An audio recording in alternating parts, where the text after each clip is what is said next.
नमस्कार दोस्तों, आइए आपका स्वागत करते हैं आपके अपने channel maths by Sachin Yadav में।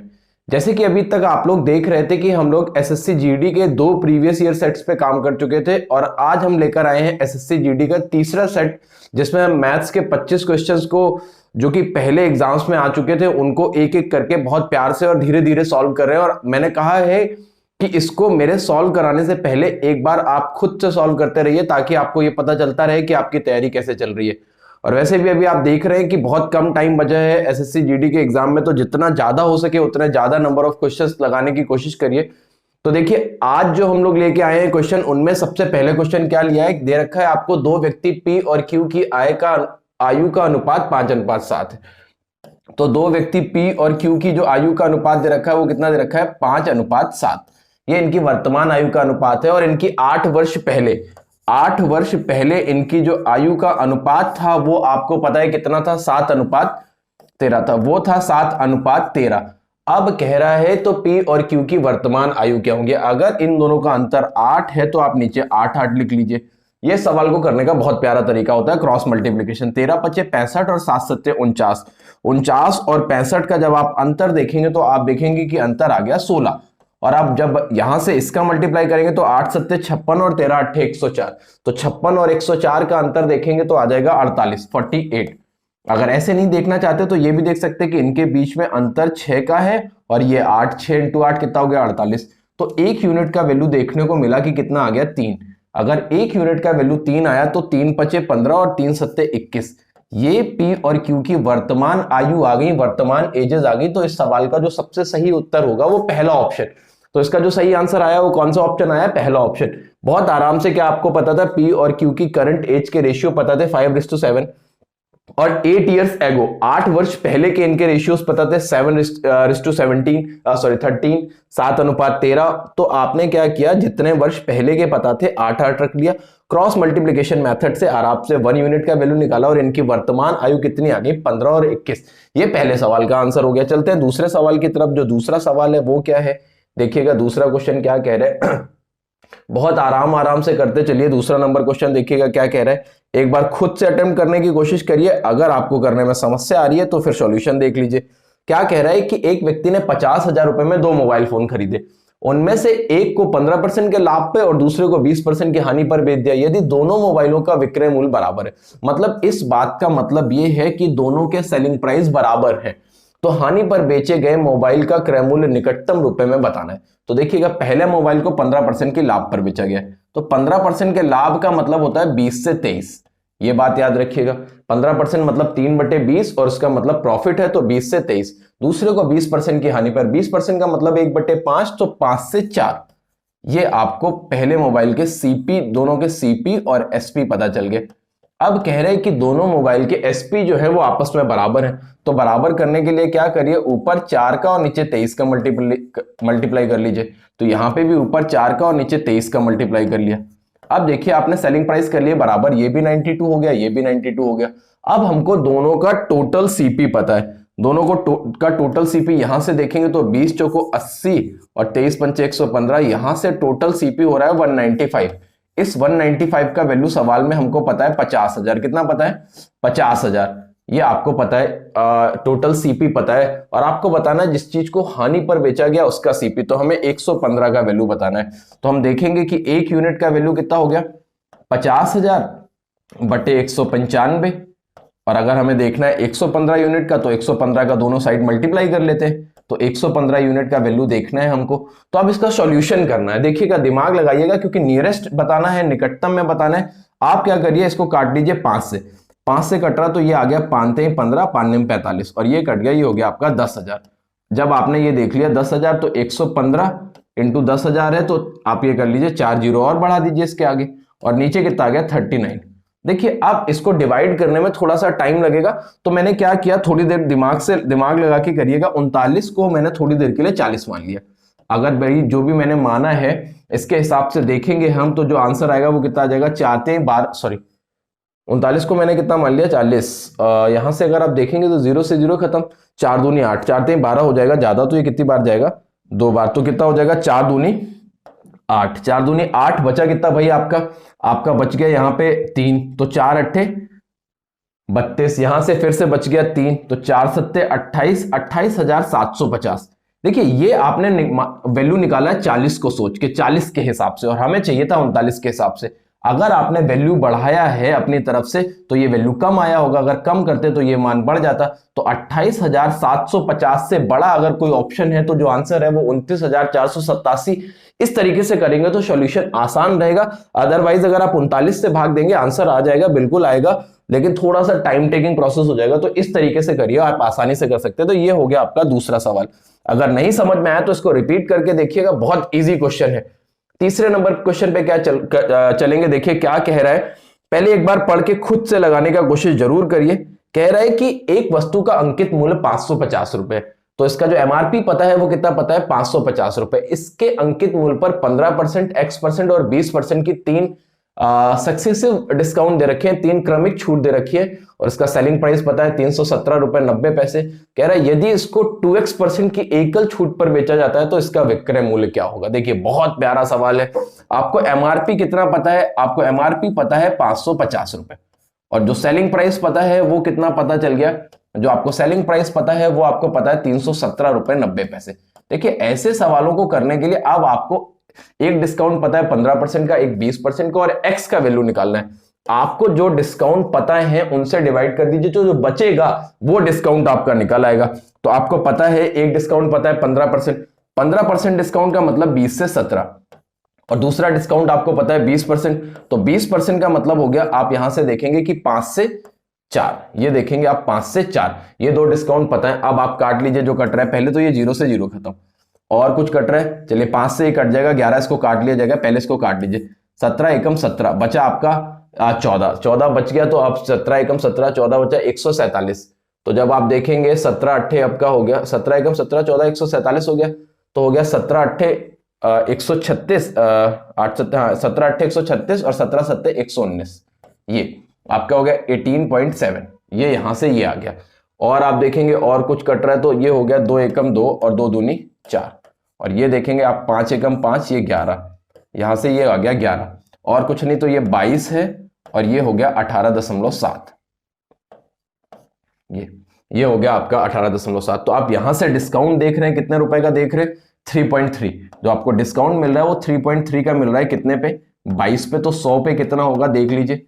तो ये 0 से 0 खत्म, 11 3 33, 11 दूनी 22, 2 से काट लीजिए 5, 5 3 15, तो वो जो x का वैल्यू है, जो डिस्काउंट का वैल्यू आ गया वो कितना आ गया, 15%। तो जो डिस्काउंट का वैल्यू, जो x का वैल्यू मिल गया वो आपको कितना मिल गया, x का वैल्यू वो मिल गया आपको 15%। आप कह रहे हैं यदि इसे 2x% की एकल छूट पे, तो x का वैल्यू अगर 15% है तो 2x का मतलब कितना हो गया, 30%। अगर 30% छूट देंगे तो जो सेलिंग प्राइस हो जाएगा वो एमआरपी का 70% हो जाएगा। एमआरपी पता है 550, 30% की छूट के बाद सेलिंग प्राइस हो गया 70%। तो जो आप इसका आंसर देखेंगे वो हो जाएगा 7 पना 35, 7 पना 35, 3 38, तो 385 रुपए। तो जो इसका सही आंसर होगा वो होगा 385 रुपए। फिर से देखिए ये बहुत अच्छा सवाल है, ये आया जीडी के एग्जाम में, बट ये अच्छे लेवल के एग्जाम में आने लायक क्वेश्चन है। क्या दे रखा है आपको, 550 एमआरपी दे रखा है, सेलिंग प्राइस पता है 15% का डिस्काउंट तो 20 से 17, 20% का डिस्काउंट तो 5 से 4। तो पहले आपने वो डिस्काउंट का वैल्यू निकाला 15%, फिर आपको बताना है 2x% की एक सिंगल छूट, तो x का वैल्यू 15 है तो 2x का मतलब 30%, 550 पे 30% डिस्काउंट के बाद सेलिंग प्राइस देखेंगे तो आंसर आएगा 385 रुपए, जो कि पहला ऑप्शन दे रखा है। तो इस सवाल का पहला ऑप्शन ही इसका सही आंसर हो गया। अगले सवाल पे चल रहे हैं, अगला देखिएगा चौथा नंबर क्या कह रहा है। देखिए ये आसान सवाल है, पढ़ के बनाने की कोशिश करिए कि कैसे किया जाएगा। आपको पता क्या है कि 14,000 रुपए की धनराशि, 14,000 रुपए की धनराशि 5% पे, 5% ब्याज की दर पे 3 साल के लिए, और 19,000 रुपए की धनराशि को 6% ब्याज की दर पे 3 साल के लिए दिया गया है। और दोनों जगह से आपको बताना है कि टोटल सिंपल इंटरेस्ट कितना होगा, साधारण ब्याज क्या होगा। तो यहां से आप देखेंगे तो आप देखेंगे 14 पंचे 70, 1 साल का ब्याज 700 रुपए, तो 3 साल का ब्याज कितना आ गया, 2100 रुपए।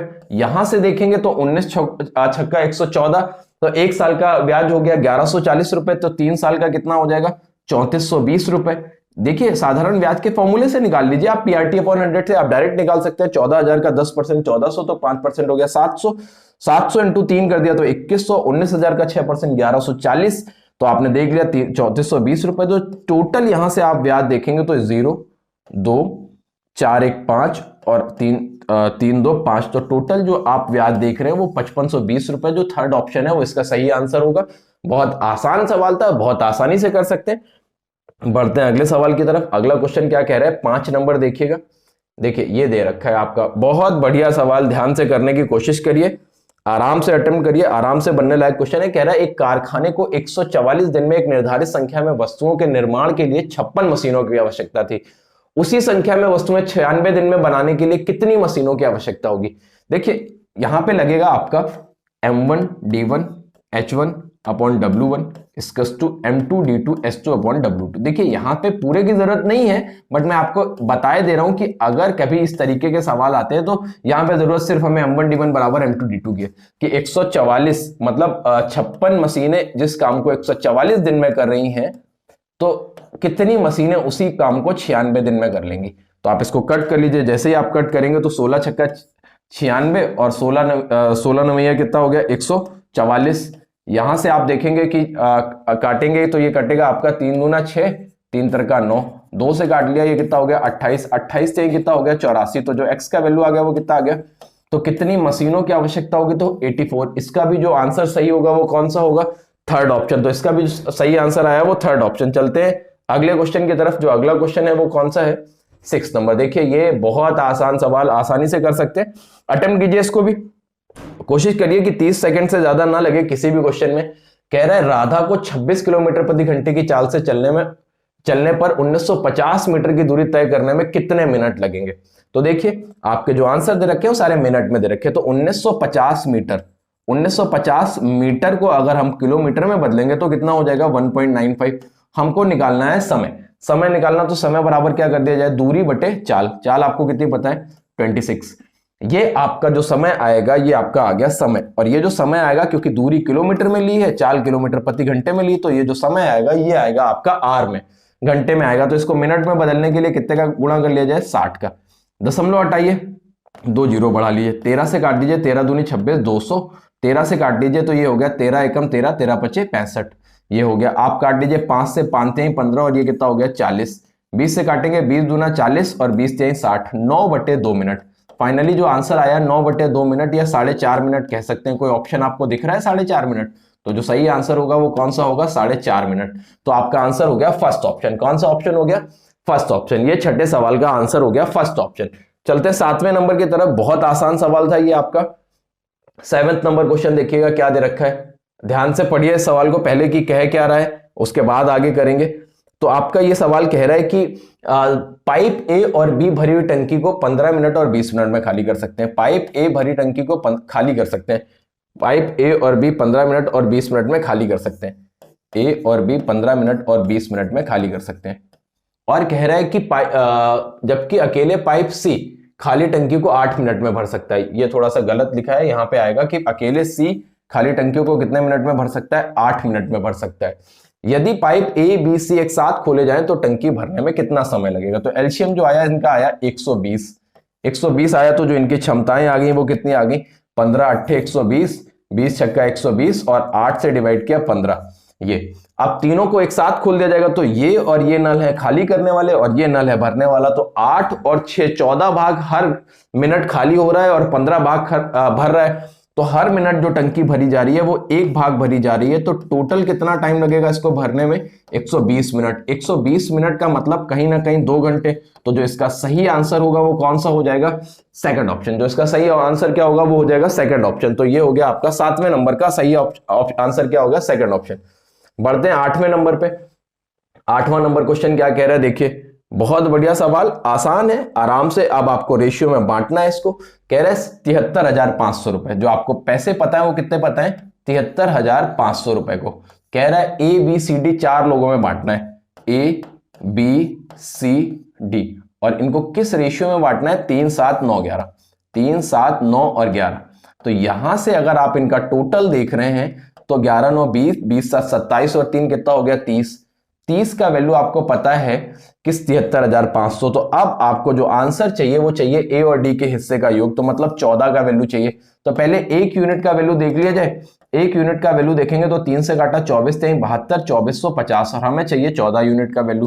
तो 14 यूनिट का वैल्यू कितना होगा, 0, 14 पंचे 70, हाथ से लगा 7, 14 चौको 56 और 7 कितना हो गया 63, हाथ से बचा 6, 14 दूनी 28 और 6 34। तो जो आपका सही आंसर होगा वो 34,300 रुपए। जो सही आंसर होगा 34,300, फर्स्ट ऑप्शन। 8वें का आंसर सही कौन सा हुआ, फर्स्ट ऑप्शन। आसान क्वेश्चन। बढ़ते हैं 9वें नंबर की तरफ। 9वां नंबर क्वेश्चन क्या कह रहा है, देखिए 9वां नंबर पढ़िएगा, आराम से पढ़ के अटेम्प्ट करने की कोशिश करिए। मैं सवाल को लिख के समझा रहा हूं आपको कि क्या कह रहा है। आपको बताना क्या है, 251 का होल स्क्वायर प्लस 249 का होल स्क्वायर। ये आपको पता है, सॉरी ये स्क्वायर की जगह क्यूब करिए, क्वेश्चन गलत दे रखा है। 249 का क्यूब, अगर स्क्वायर होगा तो ये बनेगा नहीं, इसको क्यूब कर लीजिए, यहां पे भी और यहां पे भी। ये क्यूब दे रखा है अपॉन 25.1 इंटू 25.1 और माइनस 624.99 प्लस 24.9 इंटू 24.9। ये आपको एक क्वेश्चन दे रखा है जिसमें आपको k का मान बताना चाहिए। इसके बराबर जो आपको वैल्यू दे रखी है वो दे रखी है 5 इंटू 10 की पावर k। आपको दे रखा है 5 इंटू 10 की पावर k। अब आपको बताना है कि इसमें k का मान क्या आएगा। तो देखिए ऐसे सवालों को अटेम्प्ट करने के लिए दिमाग लगाइए। आपको ऊपर दे रखा है ए क्यूब प्लस बी क्यूब, अगर यहां से थोड़ा सा दिमाग लगाएंगे तो आपको दिख रहा है A square plus B square minus का ए बी, ये इन दोनों का मल्टीप्लाई होगा। अगर दिख रहा है लेकिन सब में यहाँ पे पॉइंट 2 अंकों पे दशमलव, यहाँ 2 अंकों पे दशमलव, यहाँ 2 अंकों पे दशमलव है, तो अगर हम नीचे से 2 अंकों पे दशमलव हटाएंगे तो नीचे कितना आ गया 1/100। 1/100 के बाद जब आप ब्रैकेट में देखेंगे तो ये बचा 251 इंटू 251। आप इसमें देखेंगे तो ये कितना बचा माइनस का 624 और 99 और प्लस क्या बचा 249 इंटू 249। ऊपर जब आप ए क्यूब प्लस बी क्यूब देख रहे हैं तो वहां से अगर आप ओपन करेंगे तो क्या हो जाएगा, एक ब्रैकेट में ए प्लस बी और दूसरे ब्रैकेट में हो जाएगा आपका ए स्क्वायर 251 इंटू 251, दूसरे ब्रैकेट में प्लस बी स्क्वायर 249 इंटू 249 और माइनस क्या हो जाएगा आपका 251 इंटू 249। तो जैसे ही आप देखेंगे तो आप यहां से एक चीज देख पा रहे हैं कि ये ब्रैकेट का और ये पूरा सेम है। अगर सेम है तो आपस में कट जाएगा। ये ऊपर बचा 500 और ये वाले 2 जीरो घूम के ऊपर आ गए तो 100 और हो गया। तो इसको हम क्या लिख सकते हैं 5 इंटू 10 की पावर 4 और हमको इसका मान चाहिए, मान पता कितना था 5 इंटू 10 की पावर के, कितना पता था 5 इंटू 10 की पावर के। तो अगर हम यहां से k का वैल्यू कंपैरिजन करके देखेंगे तो जो हमें आंसर मिलेगा वो कौन सा ऑप्शन मिला, सेकंड ऑप्शन। जो इसका सही आंसर मिला वो कौन सा ऑप्शन मिला, सेकंड ऑप्शन। तो 9वें नंबर का जो सही आंसर हुआ वो सेकंड ऑप्शन। आसानी से करने वाला सवाल, प्यार से बहुत धीरे से अटेम्प्ट करिए, गलत नहीं होना चाहिए, बात ध्यान रखिएगा। 10वां नंबर देखिएगा, पढ़िए क्वेश्चन क्या कह रहा है और एक बार अटेम्प्ट करने की कोशिश करिए। पढ़ने के बाद कह रहा है कि 100 रुपए में 12 की दर से कुछ पेन खरीदे गए और 135 रुपए में 15 की दर से समान संख्या में पेन खरीदे गए, तो 260 रुपए में कितने पेन बेचे कि 20% का लाभ हो। कह रहे हैं 100 रुपए में 12 की दर से कुछ पेन खरीदे गए, पहले ये खरीदे जा रहे हैं 100 रुपए में 12, फिर उतने ही पेन खरीदे जा रहे हैं 135 रुपए में 12, 135 रुपए में 12, चलो बढ़िया है। 135 सॉरी 12 नहीं है, 135 रुपए में 15, 135 रुपए में है 15, तो 135 रुपए में उतने ही पेन, मतलब दोनों जगह पेनों की संख्या के काउंट पहले क्या करने हैं, इक्वल करने हैं। तो एक काम करते हैं कि ऊपर वाले में 5 का और नीचे वाले में 4 का गुणा कर लेते हैं। तो 5 का यहां कर लीजिए और 4 का यहां। तो ओवरऑल जो खरीदारी हुई 60 पेन यहां से और 60 पेन यहां से, 120 पेन खरीदे गए और 120 पेन जो खरीदे हैं वो 500 रुपए के ये, और 135 इंटू 4 करेंगे तो 540 रुपए ये, 400 ये, 140 इसका गुणा, तो 540 और 500 ये कितना हो गया 1040 रुपए के 120 पेन खरीदे गए। टोटल पेन जो खरीदे गए हैं वो खरीदे गए 1040 रुपए के 120 पेन। आप काट के ये कह सकते हैं कि 104 रुपए में 12 पेन खरीदे गए। अब आपसे आगे सवाल क्या कह रहा है, ध्यान से पढ़िए। कह रहा है कि 260 रुपए में कितने पेन बेचे कि 20% लाभ हो। अगर 20% लाभ हो तो मतलब 5 से 6, अगर 5 से 6 ये सीपीएसपी, तो देखा जाए रेट पे अगर हम देखेंगे तो कितना हो गया 5 से 6, तो क्वांटिटी का रेशियो क्या हो जाएगा, सबको पता है कि 6 से 5। अब आपको सीपी वाली क्वांटिटी पता है और एसपी वाली बतानी है। तो ये 6 की वैल्यू आपको 12 पता है, तो 5 की वैल्यू कितनी हो जाएगी 10, और ये जो 10 होगी ये जितने रुपए में पहले थी उतने ही रुपए में अब होगी। तो पहले कितने रुपए में थी 104, तो अगर 104 रुपए में अब 10 वस्तुएं हैं तो 240 की कितनी होंगी हमें ये निकालना है। 240 या 260, 260 की कितनी होगी हमें ये देखना है। तो कट कर लीजिए, 13 8 104 और 13 दूनी 26, ये हो गया। अब आप यहां से कट करेंगे तो 2 चौको 8 और 2 पंचे 10, 4 एकम 4, 4 पंचे 20, तो 5 25, तो कितनी वस्तुएं आएंगी 25। ये बहुत अच्छा सवाल है, एक बार फिर से समझिएगा। इसका सही आंसर होगा फर्स्ट ऑप्शन। यहां तक आपको समझ में आ गया होगा कि 104 रुपए में 120। फिर हमको पता है 260 रुपए में कितने बेचे कि 20% का प्रॉफिट हो। 20% का प्रॉफिट तो कहीं ना कहीं सीपीएसपी 5:6 के अनुपात में। सबको थोड़ा सा इस बात का नॉलेज है कि क्वांटिटी का रेशियो जो होता है वो रेट का जस्ट अपोजिट होता है। ये अगर 5:6 है तो क्वांटिटी का रेशियो कितना हो जाएगा 6:5। इसमें 6 की क्वांटिटी हमको 12 पता है तो 5 की क्वांटिटी कितनी हो जाएगी 10। जिस रेट में ये था, जिस रेट में आपका ये था 104 रुपए में, तो ये भी जो होगा ये 104 रुपए में ही 10 होगा। ये बात याद रखिए, अगर 104 रुपए में 10 है तो 260 रुपए में कितना होगा, हल करके हमको ये बताना है। तो हमारा जो आंसर आया वो कितना आया 25। तो 260 रुपए में जो कितनी वस्तुएं आएंगी तो आएंगी 25 वस्तुएं, इसका सही आंसर हो जाएगा। चलते हैं अगले सवाल की तरफ। 10 के बाद 11 नंबर पे चलते हैं। 11 नंबर क्या कह रहे हैं देखिएगा, आराम से क्वेश्चन को पहले पढ़िए, उसके बाद अटेम्प्ट करिए, उसके बाद देखिएगा कि मैंने सॉल्यूशन कैसे किया है और आपने कैसे किया है। कह रहा है एक ठोस बेलन की ऊंचाई और त्रिज्या का अंतर 23 सेंटीमीटर है। ऊंचाई और त्रिज्या का अंतर मतलब h माइनस आर, जो आपको पता है कितना पता है 23 सेंटीमीटर पता है। देखिए एक ये सवाल बाय द ऑप्शन बहुत जल्दी होते हैं। तो कह रहा है बेलन का संपूर्ण प्रस्थीय क्षेत्रफल 1628।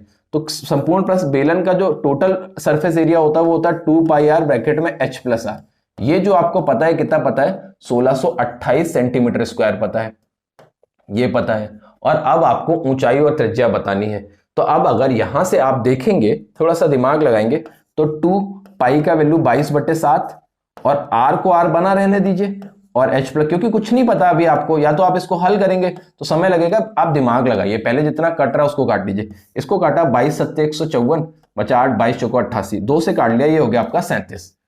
तो जैसे ही आपने देखा बना क्या r ब्रैकेट में h प्लस r, ये जो आपका बन गया ये आपका बन गया 37 × 7, 37 × 7 बन गया। तो अगर हम थोड़ा सा दिमाग लगाएं इसी सवाल में यहीं पे, तो अगर हम रेडियस को 7 कह दें, रेडियस अगर 7 हो गई तो ऊंचाई 30 हो जाएगी। देखिए 30 और 7 37 हो रहा है और रेडियस भी 7 बन रही है, तो 7 × 37 बन भी रहा है यहां से।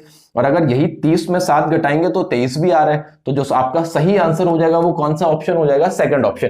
पूरा सॉल्यूशन करने की जरूरत ही नहीं है, आप बहुत अच्छे से और बहुत आराम से दिमाग लगा सकते हैं कि इसका आंसर क्या आएगा।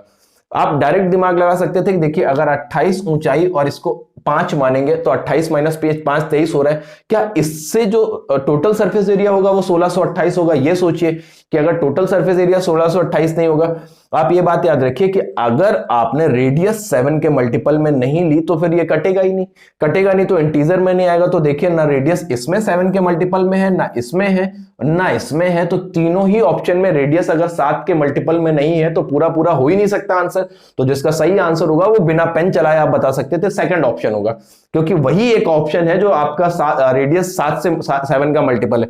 और कोई या तो रेडियस 7 का मल्टीपल हो या h प्लस आर 7 का मल्टीपल हो। ना रेडियस 7 का मल्टीपल है, ना इनका टोटल 7 का मल्टीपल है, ना रेडियस 7 का मल्टीपल है, ना इनका टोटल 7 का मल्टीपल है, ना देखिए यहाँ पे रेडियस 7 का मल्टीपल है ना, तो बन ही नहीं सकता। आंसर जो बनेगा वो कौन सा बनेगा, सेकंड ऑप्शन। छोटे छोटे बारीक बारीक से दिमाग लगाने आपको और बहुत अच्छा कर सकते हैं आप। एकदम सरल सा सवाल था, बाकी मैंने पूरा प्रोसेस करके दिखाया है। बिना प्रोसेस के डायरेक्ट कैसे करते हैं वो भी मैंने बताया, समझेंगे अच्छे से तो समझ आ जाएगा आपको। चलते हैं 12 नंबर क्वेश्चन की तरफ। देखिएगा 12 नंबर क्या कह रहा है, अटेम्प्ट करिए इसको एक बार, खुद से अटेम्प्ट करिए। करना कैसे ये ध्यान दीजिए। कह रहा है 5 वर्ष पूर्व एबीसी की औसत आयु 20 वर्ष थी। 5 वर्ष पूर्व अगर एबीसी की एवरेज 20 वर्ष थी तो करंट में इनकी एवरेज एज कहीं ना कहीं 25 वर्ष हो जाएगी अगर दिमाग लगाएंगे तो। देखिए मैंने बताया है कि अगर ऐसा नहीं होता है कि सिर्फ एक आदमी बढ़ेगा 5 साल, अगर एवरेज 5 बढ़ रहा है तो तीनों टोटल एवरेज भी तो 5 बढ़ जाएगा। तो 5 वर्ष पहले अगर ये 20 था तो करंट कितना हो जाएगा 25 हो जाएगा। 6 वर्ष पहले बी और सी की औसत आयु 9 वर्ष थी, तो करंट बी और सी की जो एवरेज एज हो जाएगी करंट में 6 वर्ष पहले 9 थी तो करंट में कितनी हो जाएगी 15 वर्ष हो जाएगी अगर आप थोड़ा सा दिमाग लगाएंगे। तो एबीसी का जो आप टोटल देखेंगे यहां से एबीसी का टोटल 25 कितना आ गया 75। और अगर आप बीसी का टोटल देखेंगे तो 15 दूनी कितना आ गया 30। अगर 75 में से 30 घटाएंगे तो जो बचा वो सिर्फ एक ही आयु बची, तो एक ही आयु कितनी आ गई 45 वर्ष। बहुत आसान, आप आराम से देख सकते थे कि, और यहां से भी देख सकते थे कि एक आदमी के जाने पे 10 कम हो रहा है तो दो पे जाने पे 20 कम, तो 25 ये है तो वो 20 ज्यादा लेके आएगा, कितना आएगा 45। ये सोचना आपके लिए टफ है तो आप इस वजह से इससे करिए कि 3 लोग हैं करंट में, तीनों की total age A B C की 75 वर्ष है, बी और सी की दोनों की टोटल करंट में 30 है, तो 75 में से 30 अगर इन दोनों की है तो जो बची हुई 45 वो एक ही होगी, तो एक की जो एज हो जाएगी वो कितनी हो जाएगी, ये आपका हो गया आंसर। चलते हैं 13 नंबर क्वेश्चन देखिएगा। 13 नंबर क्या कह रहा है, ध्यान से करने की कोशिश करिए, आसान सवाल लग रहा है मुझे। कह क्या रहा है, ध्यान से समझिए। कह रहा है कि एक दुकानदार ने 26,000 रुपए अंकित मूल्य वाले टेबल फैन को 18% छूट पर खरीदा है। ठीक है भाई 18%, और उसने इसका अंकित मूल्य 2800 रुपए रखा और इस पर 15% की छूट दी, इससे उसे कितना रुपए लाभ होगा। बहुत बढ़िया भाई, इसने 2600 रुपए वाले को 18% के डिस्काउंट पे खरीदा है, तो 18% डिस्काउंट का मतलब यहां से देखेंगे तो 18 छक्का 108, 18 छक्का 108 बचा 10, 18 36 और 10 कितना हो गया 46।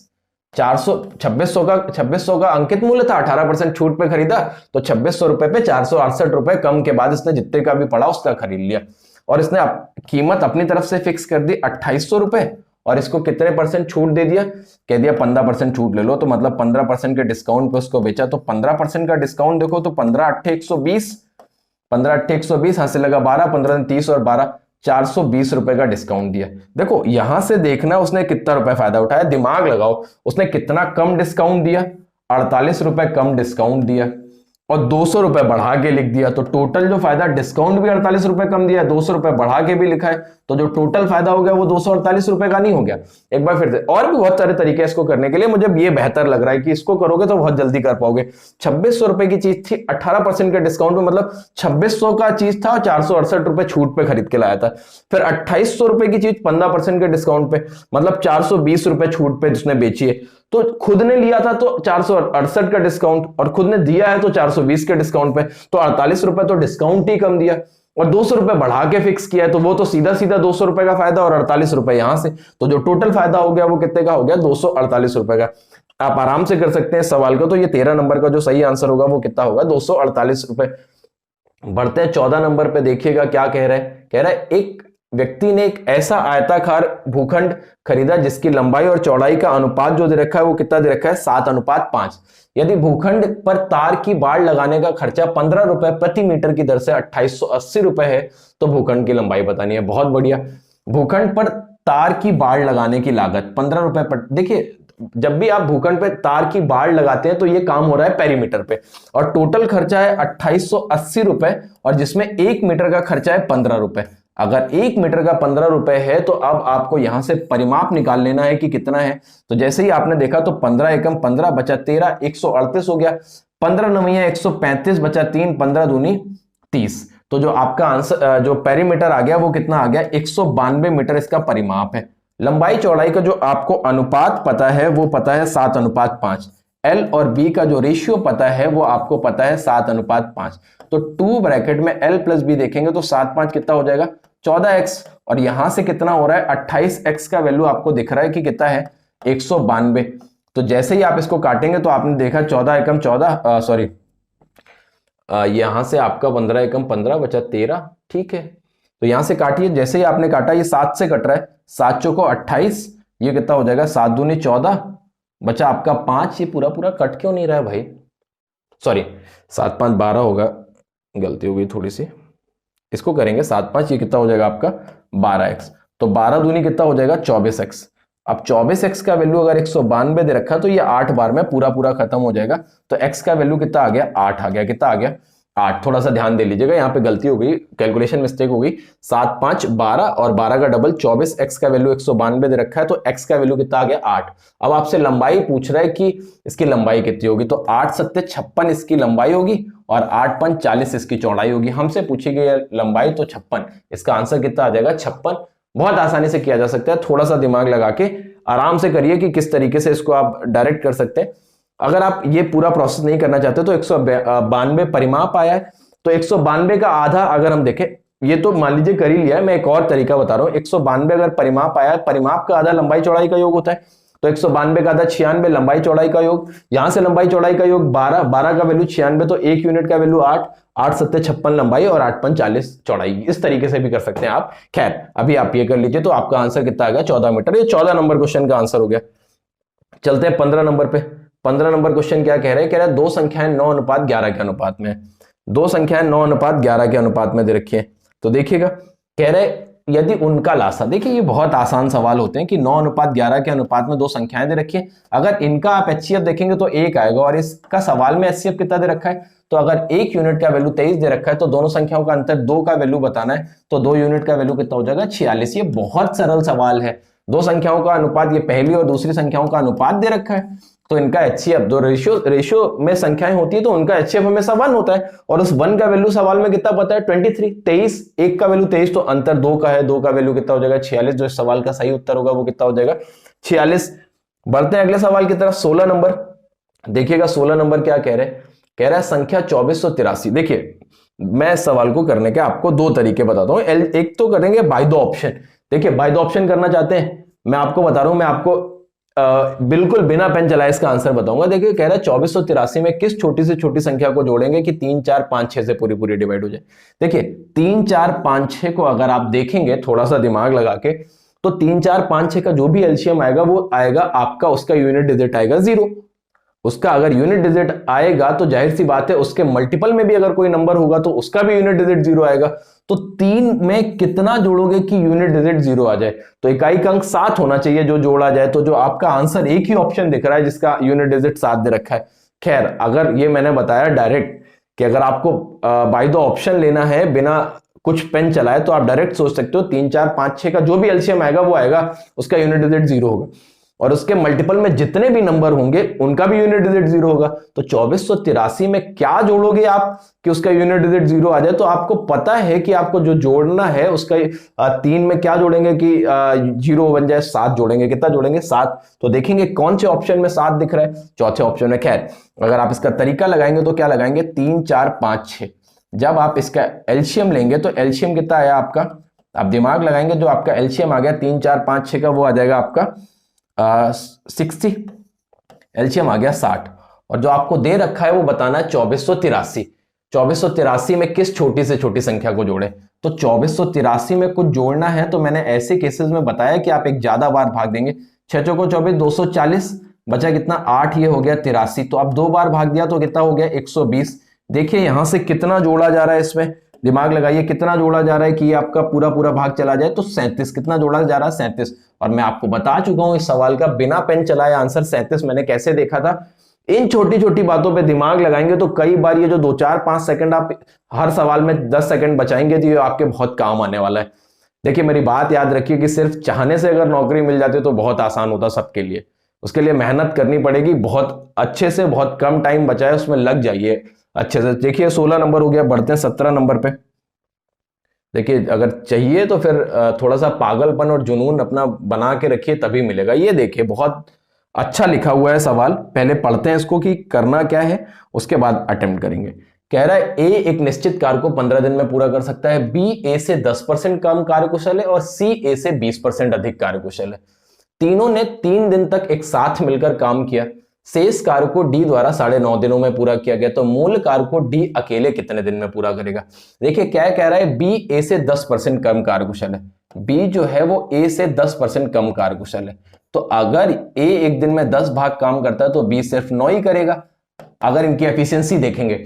और सी ए से 20% अधिक कार्यकुशल है, सी ए से 20% अधिक कार्यकुशल है, तो ये तीनों की जो आ गई, ये क्या आ गई, एफिशिएंसीज के रेशियो बना लिए 12, 10 और 9। आपको पता है ए इस कार्य को 15 दिन में पूरा करता है, ए एक दिन में 10 भाग करता है तो 15 दिन में कितना काम करेगा 150। जो टोटल वर्क हो गया वो थोड़ी देर के लिए कितना मान लिया आपने 150 हो गया। अब किसने किसने काम किया है, अगर आप दिमाग लगाएंगे तो शुरुआत के 3 दिन तीनों ने काम किया, 12, 10, 20, 12, 10, 22 और 9, 31, और 3 दिनों में इन्होंने 63 काम कर लिया। तो बचा कितना काम, यहां से देखेंगे तो 10 में 3 गया 7, यहां 14 में 6 गया 8, ये जो 87 काम बचा है ये 87। यहां से एक बार फिर से देख लीजिए कि आपसे क्या कहा गया कि ए ने 15 दिन में काम पूरा किया था, तीनों ने कितने 10, 9, 19 और 12 कितना हो गया 31, 31 से सॉरी यहाँ 93 हो जाएगा, 31 से 93। तो जो आपका बचा हुआ काम है वो कितना बचा है 57। बचा हुआ काम कितना बचा है 57। अगर 57 काम बचा है, ये डी कितने दिन में कर ले रहा है 9.5 दिन में। 9.5 दिन को अगर हम देखेंगे तो 9.5 दिन का मतलब 19/2 दिन में। अगर ये 19/2 दिन में 57 काम कर रहा है तो एक दिन में कितना काम कर रहा है, एक दिन में कर रहा है 6। तो डी की एफिशिएंसी कितनी आ गई 6। एक बार फिर से समझिएगा, टोटल वर्क आया था 150। शुरुआत के 3 दिन तक तीनों ने काम किया, तो एक दिन में तीनों कर रहे हैं 31, तो 3 दिन में कितना करेंगे 93, 93। 150 में से 93 काम हो गया तो बचा 57 काम। और ये जो बचा हुआ 57 काम है वो डी कितने दिन में कर ले रहा है 9.5 दिन में या 19/2 दिन में। तो डी पूरा अगर देखा जाए तो पर डे कितना काम कर रहा है 6 भाग। अगर एक दिन में 6 भाग कर रहा है तो 150 भाग काम करने में इसको 6 के हिसाब से टोटल कितने दिन लगेंगे। तो जो आपका सही आंसर बन जाएगा वो कितना बन जाएगा 25 दिन। तो जो इसका सही आंसर हो गया वो क्या हो गया, फोर्थ ऑप्शन 25 दिन। बहुत अच्छा सवाल था, एक बार में आराम से अटेम्प्ट कर सकते हैं। मुझे लगता है कि आप लोगों ने लगा लिया होगा इस क्वेश्चन को। बढ़ते हैं अगले सवाल पे। क्या है 18 नंबर क्वेश्चन, देखिएगा आराम से पढ़िए और पढ़ के अटेम्प्ट करिए। आराम से करने वाला क्वेश्चन आपको दे क्या रखा है, देखिए। कह रहा है एक रेलगाड़ी 600 मीटर लंबी एक सुरंग को 54 सेकंड में पार कर सकती है। 600 मीटर लंबी सुरंग को कितनी देर में पार करती है, 54 सेकंड में। 54 सेकंड में पार करती है, ठीक है भाई। और कह रहा है वही रेलगाड़ी 350 मीटर लंबे पुल को, यही रेलगाड़ी 350 मीटर लंबे पुल को 36 सेकंड में पार करती है, 36 सेकंड में पार करती है। तो इस स्थिति में निम्न में से कौन सा कथन सही होगा कि रेलगाड़ी की चाल 60 किलोमीटर प्रति घंटे है या रेलगाड़ी की लंबाई 150 मीटर है। तो चाल और लंबाई हमें दोनों निकालनी है, तभी तो हम बता पाएंगे कौन सा सही कि कौन सा गलत। देखिए सेम रेलगाड़ी है, पहले 600 मीटर जा रही थी तो 54 सेकंड ले रही थी, अब 350 मीटर जा रही है तो 36 सेकंड ले रही है। तो कहीं ना कहीं 250 मीटर जाने में इसको कितना समय लगता है, 18 सेकंड लगता है। अगर इसको 250 मीटर जाने में 18 सेकंड लगता है तो ये मीटर पर सेकंड में चाल आ गई, हम इसको किलोमीटर प्रति घंटे में बदल लें। 18/5 से इसको काटेंगे तो 18 से 18 खत्म, 5 से काट दिया 50। तो इसकी जो चाल आ गई ट्रेन की वो आ गई 50 किलोमीटर प्रति घंटे। तो जो इसका पहला ऑप्शन है वो तो गलत है, क्योंकि इसमें चाल दे रखी है 60 किलोमीटर प्रति घंटे। तो हमारी जो चाल आई है वो कितनी आई, 50 किलोमीटर प्रति घंटे। तो पहला वाला तो गलत है। अब देख लेते हैं रेलगाड़ी की लंबाई। इसकी जो चाल आई है मीटर पर सेकंड में वो आई है 250/18, यही आई है इसकी चाल। और अगर हमें देखा जाए कि ये 36 सेकंड में कितना जाएगी तो इंटू 36 कर लें। आपको पता चला 18 दूनी 36, 250 दूनी 500, 500 मीटर गई है 3600 सेकंड में, जहां पे आपको ये पता है 360 मीटर पुल की लंबाई है। तो जो बची हुई 140 मीटर होगी, 18 दूनी 36, 500 ये आ गया 350, सॉरी 350 मीटर अगर पुल की लंबाई है तो रेलगाड़ी की लंबाई कितनी आ गई 150 मीटर। और सवाल में इसकी लंबाई कितनी दे रखी है 150 मीटर। तो इसका सेकंड ऑप्शन सही है और फर्स्ट वाली बात गलत है। तो इसमें से कौन सा, ना तो फर्स्ट और सेकंड, ये गलत हो जाएगा। फर्स्ट और सेकंड दोनों सही है, ये भी गलत है। केवल फर्स्ट सही है, ये भी गलत है। जो इसका सही आंसर होगा वो कौन सा आंसर होगा, चौथा। केवल कथन सेकंड सही है। फिर से समझिए किया क्या, यहां से 250 मीटर ज्यादा गया, यहां से 18 सेकंड ज्यादा लिया, तो जाहिर सी बात है चाल आ गई 250/18। मीटर पर सेकंड में आई, किलोमीटर पर आवर में चेंज किया तो 50 किलोमीटर पर आवर आ गई। लेकिन सवाल में देखी थी 60 किलोमीटर प्रति घंटे, तो ये हो गया गलत। अब 250/18 से ये 36 सेकंड में कितना गया 500 मीटर। इस 500 में से 350 मीटर तो पुल की लंबाई है, तो 150 मीटर किसकी लंबाई होगी, ट्रेन की। तो ट्रेन की लंबाई कितनी आ गई 150। तो पहला गलत हो गया और दूसरा सही हो गया। इसके हिसाब से आप आंसर देखेंगे तो चौथा ऑप्शन सही आएगा आपका आंसर। बढ़ते हैं अगले सवाल पे, 19 नंबर। देखिए ये सवाल क्या कह रहा है, पढ़िएगा, इसको अच्छे से करने की कोशिश करिए। कह रहा है कि एक निश्चित राशि 6 वर्षों में स्वयं की 2 गुनी हो जाती है, तो वही राशि उसी ब्याज दर पर कितने समय में 5 गुनी होगी। देखिए ऐसे सवालों को करने के लिए एक प्रॉपर तरीका होता है कि आप ऐसे भी कर लेते हैं कई बार लोग, n2 - 1/n1 - 1 इंटू जो टाइम दिया है वो। एक ये तरीका, एक और हम बता दे रहे हैं आपको। n2 मतलब कितने गुना होना है, 5 गुना, तो 5 में 1 कम करेंगे 4। और n1 आपको कितना दे रखा है 2 गुना, 2 में 1 कम किया 1, इंटू बीच का टाइम कितना दे रखा है 6 वर्ष। 6 जो को कितने साल आ गए 24 वर्ष। तो जिसका सही आंसर आ गया वो कितना आ गया 24 वर्ष। ये हो गया आपका चौथा ऑप्शन। बहुत तेज आंसर निकालना तो ये कर सकते हो। बाकी आपसे ये कह रहा है कि 6 वर्ष में 2 गुनी हो रही है, तो 1 रुपए से 2 रुपए होने में मतलब ब्याज कितने का मिल रहा है 1। और ये जो 1 ब्याज मिल रहा है ये कितने साल में मिल रहा है 6 वर्ष में। और आपको कितने गुना करना है कितने गुना 5 गुना। 5 गुना करना तो ब्याज कितना चाहिए 4। अगर 1 रुपए ब्याज 6 वर्ष में मिलता है तो 4 रुपए ब्याज कितने वर्ष में मिलेगा 24 वर्ष में यहां से भी जो आपका आंसर आएगा वो 24 वर्ष आएगा।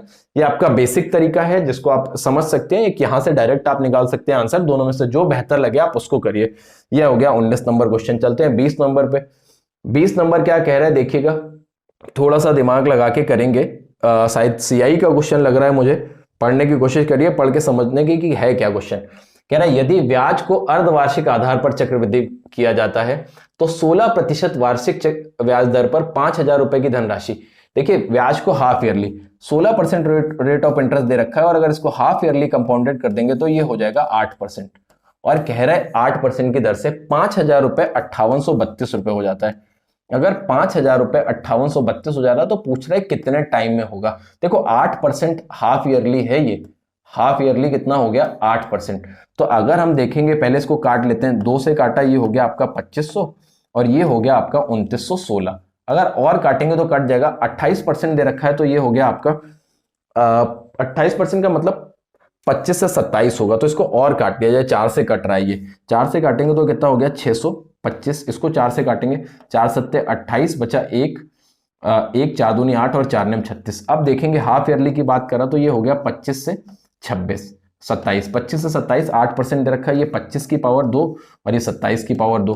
तो आप देखेंगे यहां से कितने हाफ ईयर आ रहे हैं, 2 हाफ ईयर आ रहे हैं। 2 हाफ ईयरली का मतलब कितना हो गया, 2 हाफ ईयर का मतलब कितना हो गया, पूरे टोटल देखेंगे तो 1 ईयर। तो जो आपका सही आंसर होगा वो क्या होगा, 1 वर्ष। तो चौथा ऑप्शन जो इसका सही आंसर होगा वो क्या होगा, 1 वर्ष। फिर से कुछ मत करिए, ऐसे सवालों में जब भी कभी आपको टाइम निकालना हो पहले आप दर देख लीजिए कितना हो रहा है, 8%, तो मतलब आप रेशियो को 25-27 में ही बनाएंगे, क्योंकि 8% का मतलब होता है 25 से 27। तो हमने बना लिया 25 से 27, तो पावर में 2 2 आया, 2 2 का मतलब 2 हाफ ईयर, 2 हाफ ईयर का मतलब क्या हो गया 1 वर्ष। तो जिसका सही आंसर होगा वो कौन सा हो जाएगा, 4th ऑप्शन। चलते हैं अगले सवाल की तरफ। 21 नंबर को देखिएगा, 21 नंबर क्या कह रहा है, ध्यान से समझने की कोशिश करिएगा। इसको थोड़ा सा जूम कर लेते हैं, है ना। देखिए 21 नंबर, हाँ देखिए 21 नंबर जो है आपका वो क्या कह रहे हैं। देखिए एक सिंप्लीफिकेशन का क्वेश्चन, आसान क्वेश्चन, दिमाग लगाएंगे तो कर पाएंगे कि इसमें करना क्या है। आपको दे रखा है 33/40 और प्लस 1/5, 33/40 प्लस 1/5 और ब्रैकेट में कितना है, जो आप सॉल्व कर सकते हैं उसको यहीं पे सॉल्व कर लीजिए। 4/5 माइनस 1/5 और इंटू, जब आप देखेंगे तो ये आपको दिख रहा है 7/8। चलिए मैं नोट कर लेता हूं, फिर दूसरे स्टेप में सॉल्व करेंगे इसको, माइनस 4/5, और दूसरे स्टेप पे भी ज्यादा काम नहीं करेंगे, सीधे आराम से इसको सॉल्व करते चलेंगे। तो जब आप इसको हल करने जा रहे हैं, ऐसे केसेस में जब आपको घटाना हुआ करे तो आप क्या करिए, बेस बराबर कर लीजिए, यहाँ 2 का गुणा, यहाँ 2 का गुणा। जैसे ही आपने बेस बराबर किया, ये 8 ये 8, 7 में से 10 घटाएंगे तो माइनस का 3/8 हो गया, माइनस का 3/8, ये 4/5 पहले से दे रखा था, माइनस का 3/8 आएगा तो ये प्लस कितना हो जाएगा 3/8 पन कितना हो गया 40। जैसे ही आपने देखा फिर से बेस बराबर करेंगे तो 8 का गुणा यहाँ और 8 का गुणा यहाँ, जैसे ही आपने किया तो 8 चौको 32, 3 35/40 हो गया। 33/40 आपके पास पहले से चल रहा था, प्लस 1/5, और इसको जब आपने सॉल्व किया तो ये हो गया 35/40, और माइनस बाहर चल रहा है 4/5, तो आपने काट लिया 35 7, ये हो गया। अब 33 7 40/40 ये आ गया 1, और 1 माइनस 4/5 करेंगे तो 5 एकम 5 में 4 घटाएगा, तो फाइनली जो आपका आंसर आएगा वो कितना आएगा 1/5। तो ऐसा कोई ऑप्शन दिख रहा है, सेकंड ऑप्शन। आराम से हल करिए, बेस बराबर करते चलिए, या एलसीएम लेंगे तो टाइम लगता है, तो बेस बराबर करना बेहतर होता है ऐसे सवालों में। तो जो आपका आंसर आएगा वो कितना आ जाएगा 1/5। ये 21 नंबर का आंसर आ गया। चलते हैं 22 नंबर। 22 नंबर क्वेश्चन क्या कह रहा है देखिएगा, 22 नंबर पे थोड़ा सा दिमाग लगाइए कि 22 नंबर क्या कह रहा है। ये देखिए, पढ़िएगा क्वेश्चन को अच्छे से। हाँ ये देखिए, कह रहा है कक्षा 8 के 20 छात्रों की औसत ऊंचाई। तो कक्षा 8 के 20 छात्रों की औसत ऊंचाई जो आपको पता है वो कितनी पता है, 152 सेंटीमीटर। तो क्लास 8th वालों की जो आपको औसत ऊंचाई पता है वो कितनी पता है, क्लास 8th वालों की कितने छात्रों की, 20 स्टूडेंट की औसत ऊंचाई पता है 152। उसके बाद आपको क्लास 9th के कितने स्टूडेंट हैं, ये स्टूडेंट हैं आपके 15, और इनकी औसत ऊंचाई जो पता है वो 168 सेंटीमीटर पता है। तो आपको बताना है दोनों कक्षाओं के औसत ऊंचाई बतानी है निकटतम। देखिए ये ग्रुप डाटा का क्वेश्चन है, ऐसे सवालों को करो 5 को 20, 5 15 अगर स्टूडेंट काट रहे हैं। अब आप 152 को मान लीजिए एवरेज हाइट, अगर 152 मान ली तो यहाँ पे देखेंगे 1 पे 16 ज्यादा है तो 3 पे कितना ज्यादा होगा 48 बटे इसको बांटना कितने में 7 में, तो 7 सत्ते 49, लगभग 7 जुड़ जाएगा तो ये पहुंच जाएगी आपके पास, लगभग में ये कितना आएगा 7 आ जाएगा। तो 152 और 7 जो सही आंसर हो जाएगा वो कितना हो जाएगा 159। फिर से समझना, बहुत आसान सवाल है, करने का तरीका समझना। आपने क्या किया, पहले आपने 4 अनुपात, ये मैंने बहुत बार इस तरीके को का जिक्र किया है कि जब भी कभी ग्रुप डाटा आएगा तो एवरेज निकालने का ये सबसे अच्छा तरीका है। 4 और 3 छोटे वाले को एवरेज माना, 152 को एवरेज माना, ये एक यूनिट पे देखेंगे कितना ज्यादा हो रहा है तो 16 ज्यादा हो रहा है, तो 3 पे कितना ज्यादा होगा 48, वो 48 जो ज्यादा होगा वो पूरा 7 लोगों में बटेगा, तो एक के हिस्से में लगभग 7 जाएगा, लगभग 7 जाएगा तो 152 और 7 को जोड़ेंगे तो जो लगभग आंसर आएगा, नियरेस्ट आंसर आएगा वो कितना आएगा 159। तो इसमें कौन सा ऑप्शन आंसर हो गया आपका, सेकंड ऑप्शन, बहुत आसानी से लगा सकते हैं। तो ये हो गया 22 नंबर क्वेश्चन। चलते हैं 23 नंबर क्वेश्चन पे। तो 23 नंबर क्वेश्चन देखेंगे कि क्या कह रहे हैं, ये देखिएगा 23 नंबर आपका क्या कह रहे हैं, 1800 रुपए में एक वस्तु को बेचकर मिला लाभ उस लाभ का 3 गुना है जो 1350 रुपए में बेचने पर लाभ प्राप्त होता है, तो वस्तु का सीपी बताना है। तो 1800 रुपए में बेचने पे जो प्रॉफिट हो रहा है वो 1350 रुपए में बेचने पर हुए प्रॉफिट का 3 गुना है। तो यहां पे प्रॉफिट अगर 1 का तो यहां पे उसका 3 गुना है तो 3 का प्रॉफिट। ऊपर से आप जो सेलिंग प्राइस का डिफरेंस देख रहे हैं वो आपको दिख रहा है, यहां से अगर आप देखेंगे तो 450 रुपए, और नीचे से ये जो आप डिफरेंस देख रहे हैं, क्योंकि दोनों प्रॉफिट है तो जो अंतर होगा वो 2 हो जाएगा, तो 2 यूनिट का वैल्यू अगर 450 है तो 1 यूनिट का वैल्यू कितना आ गया 225, तो 1 यूनिट का वैल्यू 225 रुपए। आप कोई चीज 1350 रुपए की बेच रहे हैं, आपने 225 रुपए का फायदा उठाया, तो अगर 1350 रुपए की बेची, 50 रुपए का बेचा, 225 रुपए का फायदा उठाया, तो आपने खरीदा कितने का था 1175 रुपए का। इसमें से 1350 में इसको घटाएंगे, सॉरी 1125 का, कितने का खरीदा था 1125 का, 1350 में 225 घटाएंगे तो कितना आएगा 1125। फिर से समझिएगा, 1800 रुपए में बेचने पे जो प्रॉफिट हो रहा है वो 1350 रुपए में बेचने पे हुए प्रॉफिट से कितने टाइम से 3 टाइम से। तो 1350 रुपए में अगर बेचने पे 1 का प्रॉफिट हो रहा है तो 1800 रुपए में बेचने पे 3 का प्रॉफिट होगा। ऊपर से डिफरेंस अगर देख रहे हैं तो 450 का, और नीचे से डिफरेंस देख रहे हैं तो 2 यूनिट का वैल्यू 450, तो 1 यूनिट का वैल्यू कितना आ गया 225। अब आप किसी चीज को 1350 रुपए में बेच रहे हैं, 225 का फायदा उठा रहे हैं, तो आपने खरीदा कितने का होगा, ये वैल्यू आप इधर से भी निकाल सकते थे बहुत आसानी से कि आपने 1800 रुपए का आपने कोई चीज बेचा है और आपने 225 इंटू 3 करेंगे तो 675 रुपए का फायदा उठाया है, तो खरीदा कितने का था 1125 रुपए का। तो जिस 23 नंबर का सही आंसर होगा वो होगा 1125 रुपए। चलते हैं 24 नंबर पे। 24 क्या कह रहा है देखिएगा, देखिए ये बहुत बेहतर सवाल, दिमाग लगाएंगे। कह क्या रहा है सवाल में, कह रहा है कि x का मान y की तुलना में 12.25% अधिक है। x का मान y की तुलना में 12.25%, कह रहा है y का मान x की तुलना में कितने परसेंट कम होगा। तो मेरा एक दिमाग ये मानिए, 12.25 को हल करेंगे तो ये होता है 12 सही 1/4%, 12 चौको 48 49 बट्टे 400 हल करेंगे 400 से 449, ये थोड़ा सा टिपिकल होगा। तो दिमाग लगाइए, 12.25 को थोड़ी देर के लिए 12.5% मान लेते हैं, तो y की तुलना में 12.5% अधिक है, तो ये अगर 8 होगा तो ये 9 हो जाएगा। अभी हम लगभग में ही इसका भी आंसर देख लेंगे। अब कह रहा है y x की तुलना में कितना कम है, 1 कम हो रहा है 9 पे बट इंटू 100, तो ये देखा जाए तो ये कितना कम हो रहा है 11.11%। अब 11.11% के जो आसपास ऑप्शन है हम उसी को आंसर टिक कर दें, तो जो 10.9 है वो इसके आसपास है।